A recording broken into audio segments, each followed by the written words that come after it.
সাত নামে কোরবানি দেওয়া যাবে কিনা, কোরবানি সাত নামে দিবেন কিনা? ভাইরা আমার, কোরবানি মূলত আল্লাহর নামে হবে, এটা আমাদের বলার ভুল। আমরা বলি সাত নামে কোরবানি, আসলে সাত নামে না, সাত জনের তরফ থেকে, সাত ব্যক্তির তরফ থেকে কোরবানি হয়, সাত ব্যক্তির পক্ষ থেকে কোরবানি হতে পারে।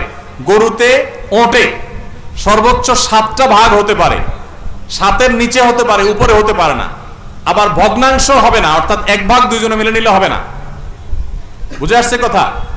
তিন ভাগ হতে পারে, দুই ভাগ হতে পারে, সাত ভাগ সর্বোচ্চ হতে পারে। সাত ব্যক্তির পক্ষ থেকে কোরবানি যথেষ্ট হবে। গরু এবং ওটে, মহিষে, এগুলোতে যথেষ্ট হবে।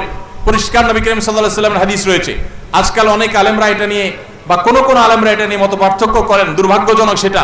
এটা নিয়ে সংখ্যাগরিষ্ঠ ইমামদের দ্বিমত নাই। আরব, আজম কোন দেশে সংখ্যাগরিষ্ঠ আলেমদের কোনো দ্বিমত নাই যে গরু, ওট এগুলো সাত ব্যক্তির তরফ